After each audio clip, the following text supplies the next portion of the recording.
오늘 본문은 우리가 잘 알고 또 아는 여리고성 이야기입니다. 이스라엘은 하나님의 명령대로 6일 동안 여리고성 주위를 돌았습니다. 그런데 하나님은 여호수아에게 단순히 돌라고만 하신 것이 아니라 어떠한 방식으로 또 어떤 순서로 행진해야 할지까지 친히 알려주셨습니다. 오늘 말씀에서 주목하고 싶은 것은 성벽이 무너졌다라는 기적보다 하나님께서 행진의 순서를 세밀하게 정하셨다라는 사실을 함께 보고 싶습니다. 하나님은 백성이 움직이기 전에 먼저 그들의 자리를 정하시고 질서를 세우셨습니다. 그 순서는 이렇습니다. 첫 번째로는 무장한 군사, 그 다음은 나팔 부는 7 제사장, 그 뒤로는 언약궤, 그리고 마지막으로 후군인 백성의 순서입니다. 이 순서는 단순한 전투 대형이 아니라 하나님 중심의 질서와 믿음의 행진 원리를 보여주고 있습니다. 하나님은 이 질서를 통해 이 싸움은 사람의 힘이 아닌 하나님으로 이루어진다라는 사실을 가르쳐 주고 계십니다. 그렇다면 하나님께서 왜 이런 순서를 정하셨을까요? 이 시간에 그 행진의 구조 속에 담긴 하나님의 뜻을 함께 살펴보면서 하나님이 원하시는 순종의 삶이 무엇인지를 함께 알아보기 원합니다. 첫 번째로 하나님은 무장한 군사들을 맨 앞에 세우셨습니다. 그들은 전쟁에 익숙한 용사들이었지만 하나님은 그들에게 칼을 휘두르지 말고 침묵으로 행진하라고 명령하셨습니다. 이는 이스라엘이 자기 능력을 내려놓고 하나님의 방법에 전적으로 맡기도록 하시는 의도였습니다. 하나님은 이 모습을 통해서 이렇게 선언하고 계십니다. 전쟁의 주도권은 사람에게 있지 않다. 이 싸움의 주인은 오직 나다. 이렇게 다시 말해 믿음의 행진은 어떤 전략이나 전술보다 하나님의 말씀에 대한 절대적 순종에서 시작이 됩니다. 우리의 인생도 동일합니다. 문제가 생겼을 때 먼저 내 힘으로 해결하려고 하기보다 하나님께 맡기려는 믿음이 필요합니다. 바로 그 믿음이 여리고성을 무너뜨리는 첫 번째 걸음이 되는 것입니다. 사실 하나님께 맡기면 간단하게 해결이 될 문제도 우리가 붙잡고 해결해 보려고 하면 오히려 더 꼬여 버릴 때가 많습니다. 그러므로 싸움에서 승리하기 위한 첫 번째 전술은 하나님께 먼저 문제를 맡기는 믿음입니다. 두 번째로 하나님은 나팔을 부는 7 제사장을 세우셨습니다.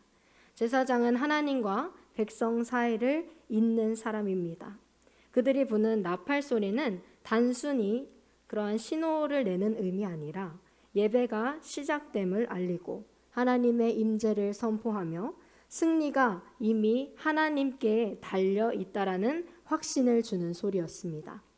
이것은 즉 전쟁의 한복판에서도 예배를 잊지 말라는 하나님의 뜻이었습니다. 오늘 우리에게도 동일하게 말씀하고 계십니다. 전쟁 중에도 예배를 멈추지 말라.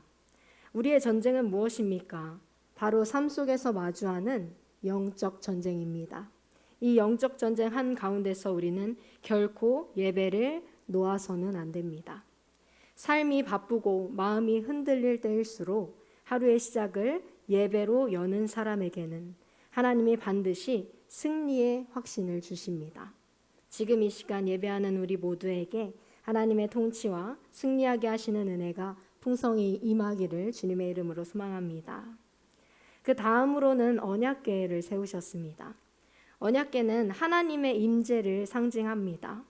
이스라엘 백성은 언약궤가 앞서면 따라가고 언약궤가 멈추면 그 자리에 멈췄습니다. 이것이 의미하는 바는 분명합니다. 전쟁의 중심에 하나님이 함께 계시다라는 사실입니다. 이 전쟁은 사람만의 싸움이 아니라 하나님이 함께 싸우시는 전쟁인 것입니다. 하나님은 여리고성을 무너뜨리는 과정 속에서 이스라엘을 결코 혼자 두지 않으셨습니다. 오늘날 우리에게는 눈에 보이는 언약궤 대신에 하나님의 말씀이 있습니다. 우리는 말씀을 통해 하나님의 임재와 인도하심을 경험합니다. 말씀을 따라가면 길이 열리고 또 말씀이 멈추라 하면 멈출 줄 아는 사람이 바로 지혜로운 신앙인입니다. 그래서 우리는 하루를 반드시 말씀으로 시작해야 합니다. 말씀을 묵상하고 그 뜻을 따라 걸어갈 때 하나님은 그 말씀으로 우리의 발걸음을 인도하십니다. 하나님의 인도하심 속에서 오늘 하루를 시작하게 되시기를 주님의 이름으로 축복합니다. 마지막으로 후군인 백성들을 뒤따르게 하셨는데요. 그들은 여호와의 명령에 따라 침묵으로 행진했습니다. 이 침묵은 단순히 말을 하지 말라는 것이 아니라 하나님 앞에서 마음을 하나로 모으라는 순종의 태도였습니다. 공동체가 무너지지 않고 세워지는 비결은 바로 침묵과 순종입니다. 불평과 원망 대신 감사와 신뢰를 선택할 때 하나님은 공동체 가운데 일하십니다. 제가 미얀마 단기 선교를 학생부 친구들이랑 다녀왔었는데요. 가기 전에 학생들과 먼저 약속을 했던 이야기가 있는데요. 어떤 힘든 상황 속에서도 불평하지 말고 대신 감사와 긍정의 말을 하자라는 것이었습니다. 놀랍게도 힘든 어려운 상황에 놓여져 있을 때에 분위기가 달랐습니다. 누군가가 불평을 하려고 하면 다른 누군가가 감사를 고백하게 되고 또 누군가가 부정적인 말을 하면은 또 누군가가 긍정적인 말을 하면서 분위기를 변화시켰는데요. 그 감사가 공동체를 살리는 힘이 되었다라는 것입니다. 이처럼 어려운 환경 속에서도 감사와 순종의 침묵을 선택할 때 그것이 바로 하나님이 역사하시는 통로가 됩니다. 이 말씀처럼 우리 교회의 공동체가 하나님이 일하실 수 있도록 하나님의 뜻의 말과 마음을 맞추는 하나 되는 교회가 되기를 주님의 이름으로 소망합니다. 말씀을 맺도록 하겠습니다. 하나님은 여리고성을 무너뜨리기 위해 물리적 공격을 한 것이 아니라 하나님의 중심의 질서를 보여주셨습니다.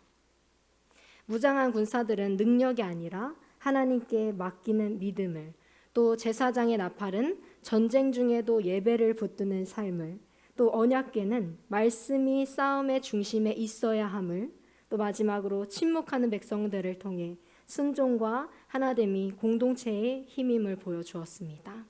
결국 승리는 하나님이 주도하시는 싸움만이, 또한 하나님께 맡기는 믿음의 공동체만이 얻게 되는 것입니다.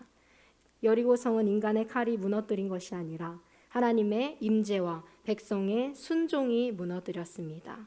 우리의 삶도 마찬가지입니다. 여리고성같이 견고한 문제를 가장 먼저 하나님께 맡기고 예배를 지키며 말씀을 앞세우고 순종으로 나아갈 때 하나님은 길을 여시고 또 기적을 이루어 주실 것입니다. 오늘 말씀처럼 우리 가정과 교회가 이렇게 하나 되어 하나님의 일하심을 경험하고 또 승리를 체험하는 공동체가 되기를 주님의 이름으로 간절히 축복합니다.